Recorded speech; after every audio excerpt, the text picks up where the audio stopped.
Correct అయినటువంటి situation అయితే కాదు. సో నేను మంచి అంటే నీ మంచితనం ప్రూవ్ చేసుకోవాలి కానీ if you're showing the negative అంటే అది నెగిటివ్ గానే వెళ్ళింది.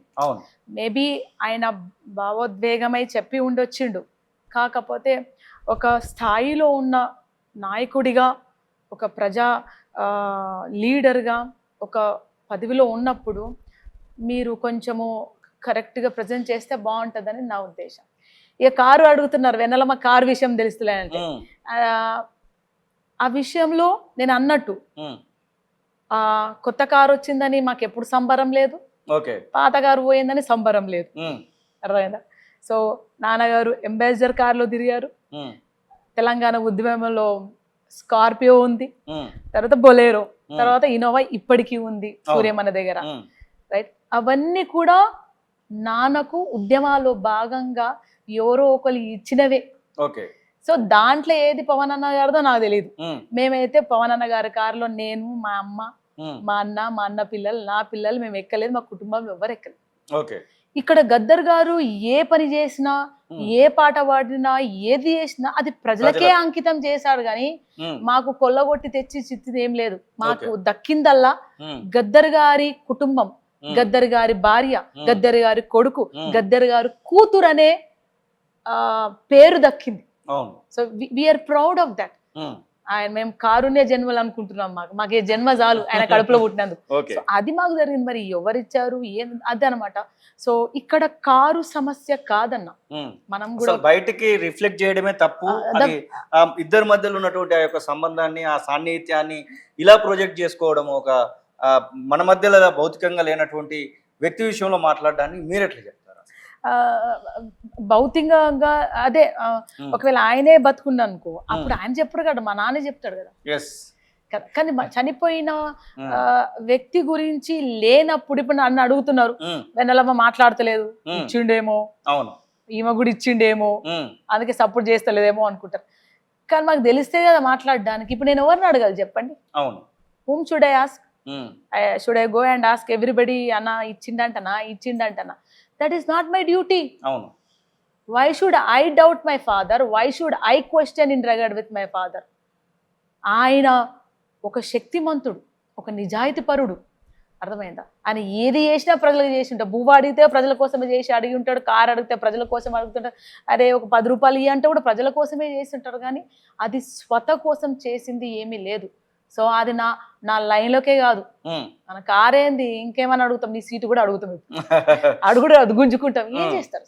బికాస్ ప్రజల కోసం పనిచేసిన వాళ్ళం కాబట్టి కారు సమస్య కాదు ఇక్కడ.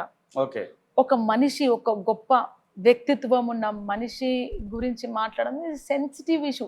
మనం అందరం ఏమంటారు, అరే తెలంగాణ ప్రజలు ఎవ్వరు గద్దర్కి సపోర్ట్ చేయలేదు, నేను ఒక్కడనే సపోర్ట్ చేశాను, మీరంతా అప్పుడు ఎక్కడున్నారు అన్నటువంటి మాటను రిఫ్లెక్ట్ చేస్తూ మరి స్టెచ్ చేస్తూ మరి మాట్లాడుతున్నాం. మీకున్నటువంటి అవగాహన మేరకు ఎవరు సాయం చేయలేదంటారా? అయితే ఇప్పుడు అదే కదనయ్య, the way he presented is not proper. హాస్పిటల్లో ఇప్పుడు చాలా మంది వచ్చి కలిసిపోయారు, మేము రోజు బువ్వ కట్టి పంపించినాం. మరి మేమే బిడ్డలు అసలు ఎంత ఇన్సల్ట్ చెప్పండి, బిడ్డలు చూసుకోలేదంటే ఎంత అవమానం చెప్పండి. మా అన్న, మా తమ్ముళ్ళు, ఊరు వాళ్ళు, ప్రజలు వచ్చి ఆయన స్కూటర్లో పెట్టుకొని ఆటోలో కూర్చొని గాంధీ బాగా తీసుకొచ్చారు, వాళ్ళు చెప్పుకుంటున్నా మేము కాపాడినామని. నేను పరిగెత్తి వాళ్ళని చేసి పరిగెత్తి నంబర్ దుండగలను 2 కిలోమీటర్లు పరిగెత్తిన, లేకపోతే నేను పరిగెత్తకపోతే, చాలా చిన్నగా ఉన్నా నేను, 14 ఏళ్ళు ఉన్నా, పరిగెత్తకపోతే వాళ్ళు మళ్ళా వచ్చి, మేము చిన్నపిల్లలే ఉన్నాం ఇంట్లో, వచ్చి ఫైరింగ్ చేసి కన్ఫర్మ్ చేసుకొని పోవడానికి ఉన్నారు వాళ్ళు, రైట్? మేము చెప్పుకుంటున్నామా? కాదు కదా. మేము గద్దరన్నని బతికించుకోని కుటుంబంగా మళ్ళీ ఎవరికి ఇచ్చినాం? ప్రజలకి. మరి అది కదా సాక్రిఫైస్, అది కదా సాక్రిఫైస్. నానా నువ్వు పాట రాసి మాకు పైసలు తెచ్చి నేను అమెరికాలో చదువుకోవాలనుకుంటున్నా, నేను బిజినెస్ చేయాలనుకుంటున్నా అలే కదా, అదనమాట. సో ద వే అన్నగారు ప్రజెంట్ చేసింది కొంచెం హార్ట్. అరే మేమెందుకు లేము?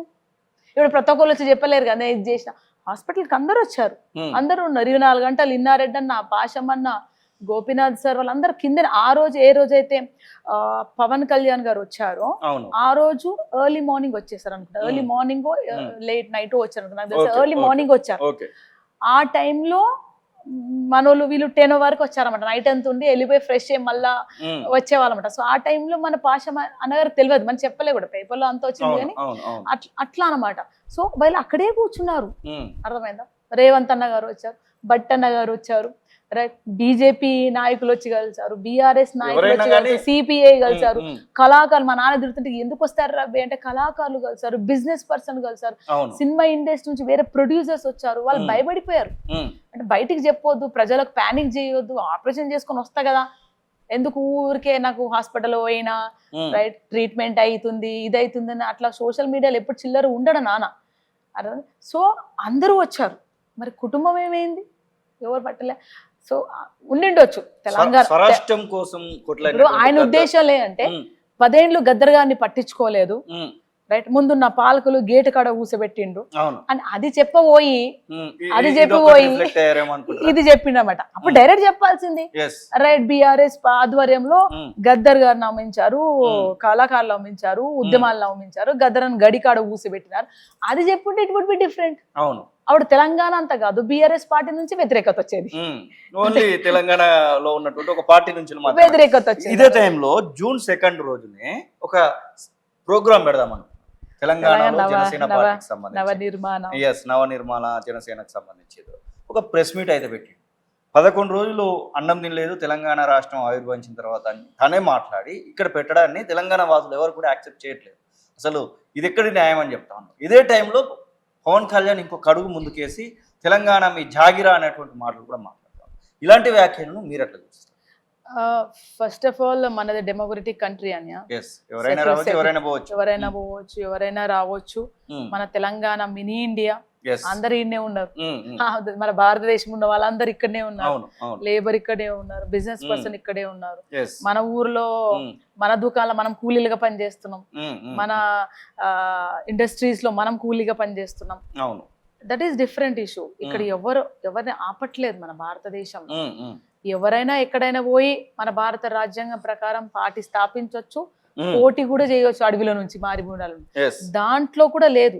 మళ్ళీ ఇక్కడ ద వే యూ ప్రెజెంట్ రెచ్చగొట్టడం, నేనే వచ్చి చేస్తా, నా వల్లనే అయింది అనేది ఆ రెచ్చగొట్టే ధోరణే కొంచెం బాధాకరమై అన్ని వర్గాల నుంచి ప్రజలు, అన్ని వర్గాలు అంటే ఉద్యమంలో పాల్గొనని చిన్న అంటే వాళ్ళు చిన్నప్పుడు ఏదో 14 ఏళ్ళ ముందు వాళ్ళు ఏదో 5-6 ఏళ్ళ పిల్లలు కూడా అంటే మా తెలంగాణ నుంచి మాట్లాడతారని ఒక వ్యతిరేకత వచ్చింది.